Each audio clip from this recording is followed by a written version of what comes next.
I'm prepared. If you notice that, look at that. I even got the NESCAC thing out there with John Michael Mason. All things track, all things running, all things Cine Studio. That's the best intro I've ever received. That's the best way to do it. If I went here, the interview would be over, and I would just be interviewed. But You're too kind. This is a carryover from last week. I had your boss in here. Drew, great. Drew was in here. We were talking, How was that? and he was bringing up all the stuff that's coming up because we have next weekend, which we're going to talk about, is the NESCAC track and field meet, the all NESCAC. So it's all the NESCAC teams here. We'll talk about that, and then the week after, I think, or 2 weeks later, it's baseball. Baseball, here. yeah, which So will it's be like, exciting. wow. Yeah. It's going to be a big spring. Plus, I was telling folks, we're going to be, the Samba Fest is here along with the track. Yep. That should be kind of crazy here. Yeah, both sides of campus will be bumping. That's going to be funny. I mean, I'm going to get here like at 6 in the morning so I get parking space. It's like, yeah. It's going to be crazy here. It's going to get filled up real quick. And it'll be interesting because, there's a bunch of food over at the Samba Fest that they can eat. We were looking at food trucks for the track meet, and then I realized that people are probably just going to go to the Samba Fest. You might as well just send them over there. Right. That's going to be fun. But anyway, so let's talk about the team. How's the team doing? I mean, it's the season gets kind of crazy with this weather. Exactly. Yeah, I have to say that they've done pretty darn well considering the conditions we've had, and not even from competition. It's more so practice. You can go out there and compete in less than ideal weather, and in the sport of track and field, it does put a damper on things, no pun intended, because you're trying to get your best mark, and if it's a monsoon, you're not going to get your best mark, as we saw in the Boston Marathon today. You can still win and have an amazing performance, though. But if your training is thrown off because the weather is so bad, that concerns me more as a coach, because you assume the good weather will come, and it will come at some point. But if you haven't got the training in, you're not ready for the warm weather. Might be in 2019 before the good weather comes. Or it gets all of a sudden sweltering hot. Well, that's what happened last year. Remember, exactly. That's exactly what happened in the season last year. We started off, and then all of a sudden you're trying to, and we were just talking about my son's trying to qualify because you have to qualify for the States. Right. And, the first time they were out there, and I'm sure you're in the same boat, you had the real cold and the wind, and inevitably the wind's always in your face. Of course. It's never going to go sideways. Yeah. It's always in your face. It actually changed direction this weekend. Seriously, they switched the direction of the sprints and the jumps, and then the wind changed, and they tried to switch them back. It's really funny because it's always that way with that. So talk about the NESCAC. Talk about. Sure, yeah. So the NESCAC Track and Field Championship, there's 11 teams in the NESCAC, and that's every NESCAC school has a sport of track and field. Unlike some other sports that don't quite have 11, but we do for track and field, and it rotates each year. Now, we didn't have a track, as some people might know, for at least a functional track for quite a few years. And last year we unveiled this brand new facility. So we've pushed, it was our turn to host a few years ago, and we sort of pushed it down the line. Then we had the new track, and we sort of made an excuse that we wanted to make sure that we knew what we were doing. We weren't sure if everything would be complete. Really, we just kind of wanted time to get used to the place. So now we're ready, and we'll have all the NESCAC teams coming here on April 28th for the Track and Field Championship, men and women. One day. It's one long day. I know. I just noticed that. We start at 9 a.m., and you have field events. Now, you're going to have the track, of course, that's obvious. And then in back of the track, the old soccer fields. That's your throwing fields, right? Yeah. So behind the field, hockey field is the jumping area. We have pits going both ways, sand pits for either direction with the wind, 2 jumping pits either way, pole vault either way. We really have a good setup. And then the track, which is 8 lanes on the straightaway for the sprints, but 6 lanes around. That's the only sort of like Olympic standard that we have, is that there's 6 lanes going around, which is no big deal for a meet like this. And then our throwing facility is really its own facility. It's the old soccer field. It's amazing. It's probably the best place to throw in New England. I was going to say, that's just great, because remember, I was wondering what was going on here, because as far as I knew, it was still the soccer. And during the summer, I go, isn't that soccer? Yeah, there's a lot of divots in there now, yeah. No, that's the throwing field. Yeah, no, it's great. We were really lucky. They let us design what we wanted to design, and George Suter put his dreams on paper, and we made it happen. And I think it's going to be a really fun meet. A lot of these schools have not been to Trinity in a very long time, so they're excited, I think, to come to see what this new facility they've heard about. And hopefully we're ready for the challenge of both hosting and competing. We're talking John Michael Mason, all things track and cross country here at Trinity, and then we'll have him flip. He doesn't have his hat on, but I have mine. I'll flip mine over. We'll talk Cine Studio, because you're part of the Cine Studio too. Now, There's no qualifying for this, right? This isn't a qualifying meet by other schools. It is actually. So okay. every school, is automatically entered, but there is a standard to hit for each event, which is not a particularly difficult standard for college track athletes, but there is a standard. More importantly, you can only enter 3 people per event. Unless you have 4 ranked in the top 16 in the conference. There are all these little caveats, and you have a few wild cards you can use if someone's been injured. But with a big team, if you have a big team, it presents some difficult decisions by the coach because you want to get people in the meet, but you're also trying to score. So with our women's sprints, we have a pretty large crew, and I'm gonna have to sit down with pen and paper after this weekend and figure out who's going where, which is a good problem to have, though. So, because that's always the problem with these. Anytime you have events like these, because I've been the father sitting on the side going through the 12 heats of the 100-yard. The labors of Hercules. Yeah, as you know, this is not going to be that bad. No. Yeah, exactly. Because there's those restrictions. I mean, it's a lot to fit into one day. But the idea is that we're trying not to take people away from the classroom and not have coaches doing all types of complex arithmetic trying to find out how to win the meet. It's like you enter them all. It's one day. It's a lot on some people because there are people that will run the 800 and the 15, the people that will run the 4x1, the 100, the 200, the 4x4. And so you're asking more of some of your best athletes than you usually do. And then it's whoever has any legs left for the 4x4 and the 4x8. I was going to say that's at the end. Yeah, those are usually you split those up because there's usually the 4x4 is at the end and the 4x800 is towards the beginning. Yeah, no, here, and sometimes not every meet even has a 4x8, but for this, it's any sprinter that's still standing wants the 4x4, any distance runner still standing wants the 4x8. Well, if they need anybody, I can always send Mike over. He could run forever, as you know. You were amazed by sign him up. Mike's always my son Michael he's just got that tank. Yeah, it never bothers him. I don't know how it does. He's got that heart too. That's the most important thing. I just want to remind folks who are listening to WRTC in Hartford. I made it official since it's 2 minutes before the hour.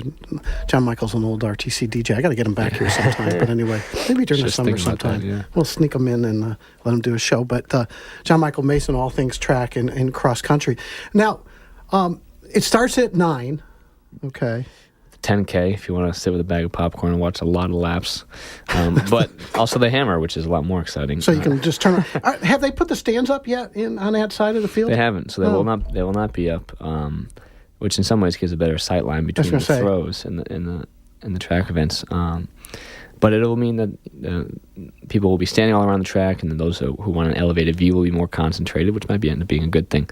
But where the old soccer field, for those who have been at Trinity, is where all the throwing events are, so you can kind of walk seamlessly through that area into the track, and then behind the field hockey field is the jumping area. So it is a little separate, which sometimes there's facilities that have the javelin in the middle of the football field and the jumps on that right outside out of bounds, and makes for an interesting viewing experience, but running a meet and safety and everything is a nightmare. So we have a very safe setup.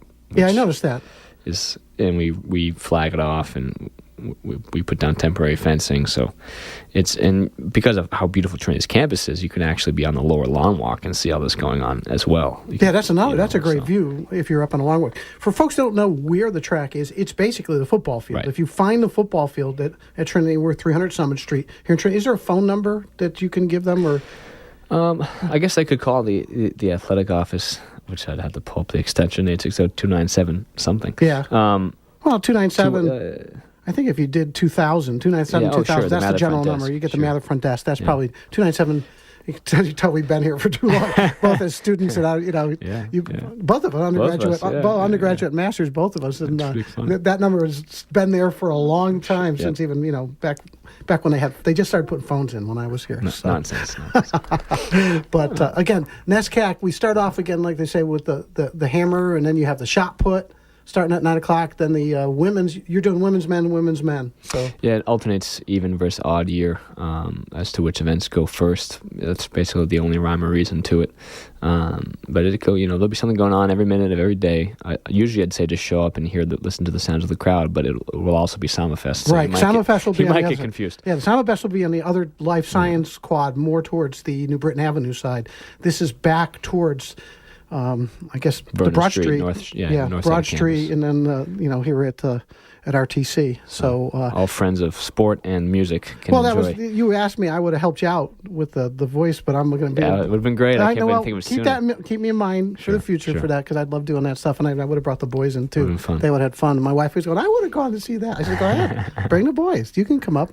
But anyway, though, I have one problem with this whole schedule. You don't like the officials, do you? You only give them 20 minutes for lunch. I noticed. Yeah, I wish I could make it shorter, but we really can't.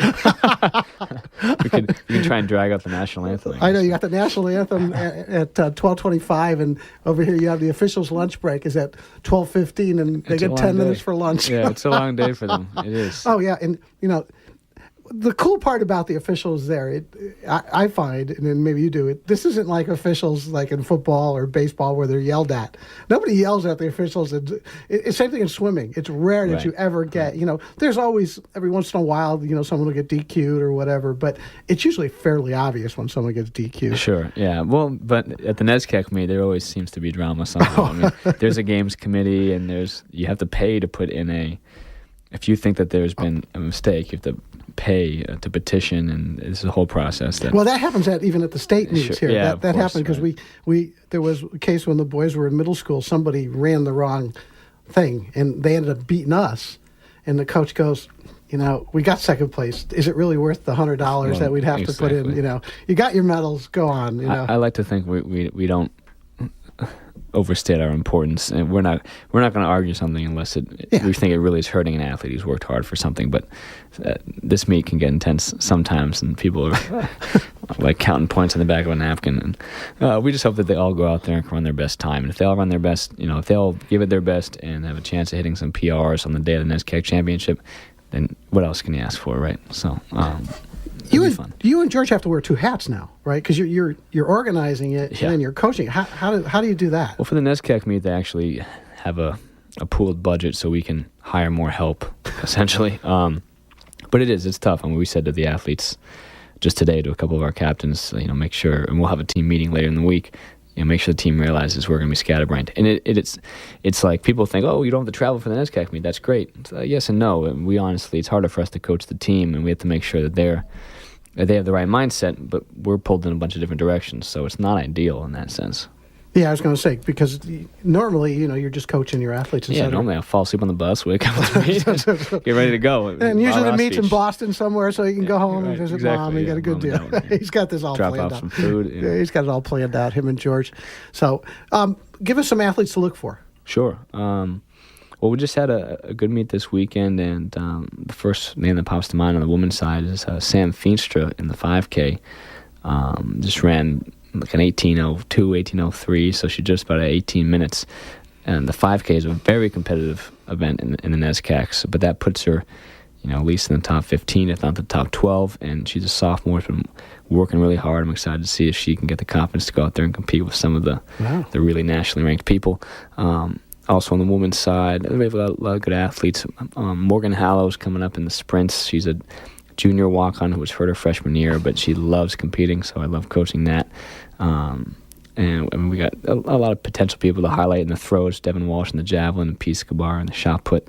On the men's side, we have Kyle Larson as a senior in the 800. Again, another event that in the NESCAC is absolutely stacked. He's run a time before at NESCACs that put him like 7th in the conference, but 30th in the country. So it's one of those types of things. And on the men's sprint side, Alex Tomcho is back after being injured last year. Samuel Abafun, who was doing great indoors and just missed nationals, is nursing a little hamstring thing. Hopefully we can, for the first time in a while, have them compete healthy on the same day, which would be nice. I think they could both score on the 100 at NESCACs. And both relays, 4x1, 4x4 for the men and the women, I think could maybe make some noise. That women's 4x1 actually has a chance of maybe going all the way to nationals this year, which has never happened for Trinity. Wow. So that would be a lot of fun. So lots of folks. Again, it's coming up the 28th, April 28th. Starts at 9 and goes till like 2 in the morning. It's supposed to go to 5 o'clock. It's supposed to go to 5:30, but they're not 100% on time. We'll try. It's hard. It's hard with that because Sure. Up until you get the final meet stuff, you don't know how many heats you're going to have of each, et cetera. Yeah, it's right up to the wire, too, because teams want to make their last-minute decisions, so we try to push the entries as back as late as possible, but it's a fun chaos. That's what That's a nice how way I to tell put it. myself. I like that. That's what you tell yourself, and then you go home and have a couple of beers. So that always helps afterwards. Or Exactly. just don't do it before. Right. Yeah, Or yeah. it'll be real chaos. We'll try and get actually the alums. We're trying to have some alumni come back for this meet, so we're hoping they can all meet us, on Red Rock Tavern or something after Yeah. the meet. They'll be grilling out there behind the hammer cage, and so we're excited. A bunch of them have reached out about coming back. For them, most of them have never seen an SCAC championship at Trinity. Anyone that's graduated in the last decade, that's never happened. Yeah. So it'll be a lot of fun.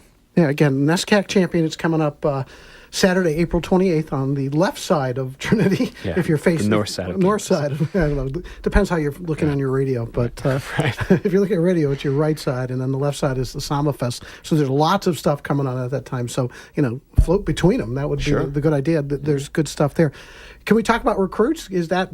Can you talk about that yet, or is that set? I don't think I can name anyone by name. No, but is but it the- set? Do you have? More or less. So there's still regular decision recruits out there, and for track and field, there always is a large regular decision pool because it's just, it's a sport that has a lot of very good students, and some of them were playing other sports in high school, and then late in high school they realize that they're better at track. So you don't get as many necessarily. It's more that you get more non-committed regular decision athletes than other sports do. So that deadline's May 1st. So while we're trying to juggle these meets, other things going on campus, we're also still trying to land those final recruits. We got some people out in California that are trying to make a decision, and they've only visited once or twice. But I'm excited about this class. You've seen a couple of the people at the Connecticut meets that we've been talking to that have been running well. They'll be coming here next year, and we also hope to bring back we didn't do it this year because it's such a busy schedule with these two meets, but we are hoping to bring back our elite high school meet next year, home meet that we'll do on a Friday night is how we did it last year. Mostly sourced from Connecticut, but also had people coming down from upper New England and New York to get some of that really good talent on campus. Well, see, that's when you give me a call. I can help you out. That'd now be on perfect. Friday night. It'll be a lot of fun. So put me in there. But You got it. Yeah. But anyway, again, coming up April 28th, and I'll remind folks next week during the show, and I'll actually throw something on the website too, just to remind folks that it's April 28th. It's the NESCAC. It's the NESCAC track and field meet for all NESCAC, and that should be fun. I'm going to float over. Please do. I'm going to float over myself, and I'll just give you a wireless mic. You can walk the whole I campus. can help you out. I'll try to help you out. Like I say, I'm not sure exactly when I'm going to start. Okay, because we start the broadcast at noon. We start our broadcast at noon. I'm not sure if I have to help Chris set everything up. If he's going to do it, I'll come over and make sure he's set. But I don't get on the air. I'll be back here for a little bit to make sure we're on the air when we start up. But part of that, I'll just pop over. We'll come over for breakfast. We'll be out there at the crack of dawn. I'll bring the coffee. I think you might need it. So how's George doing? He's doing well. I think he wants this to be, he wants people to be impressed by the facility and by how smooth it is in terms of everything. It's going to be the safest meet you've ever seen. And just, we know that there are teams that are going to come in here that are very talented, that are more talented than us, quite frankly. But we want the whole experience to be great. And I think, in his mindset, he's not expecting to see another NESCAC championship at Trinity in 11 years. So, George, this might be George's last one for a while. George Suter, who has started so many track and field things and cross country things in this state. And he's one of the old veterans who's around. There's not a lot of them left, and he's a treasure here in Connecticut, in Manchester, and at Trinity. So he's the nice thing. He's just a nice guy. He's a great guy. He's just a great guy. You get some of these people, who they call them treasures, and then you talk to them, and they don't want to talk. George, you can't stop. He just loves to talk track. Yes, he just doesn't take himself too seriously, and it seems like something simple, but it's amazing what that can do. George is good people. Give him my best, and I'll pop over and see him. Good. All right, we're gonna switch gears. Let's do it. Because wait a minute, let me turn my hat around. There we go. Okay. Remember, your phone's on the floor. He's got a full head of hair. No, I don't. No, I don't. I came in. I came in here.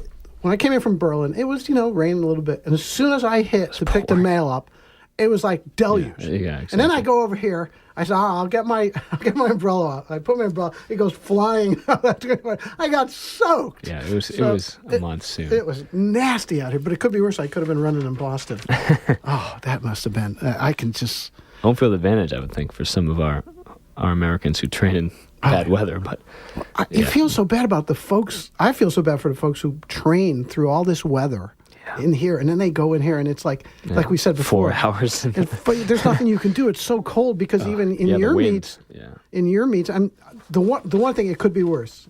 I'm glad my sons don't play baseball anymore, because baseball in this weather is worse than track. Honestly, that's why I switched to track. I mean, midway through high school, I was still playing baseball. I'd never been on track before, but I couldn't stand it in the cold. Oh, it's just the awfulest sport. And even lacrosse is it's better, but it's still, you get a hit. On the way over here, I walked by the baseball coach. He was coming in as I was going out, and I said, baseball in New England, nothing like it. And his response was, it'll get warm one day. I know. I had him in before. I probably should bring him in before so we could talk about that. Yeah, absolutely. So now,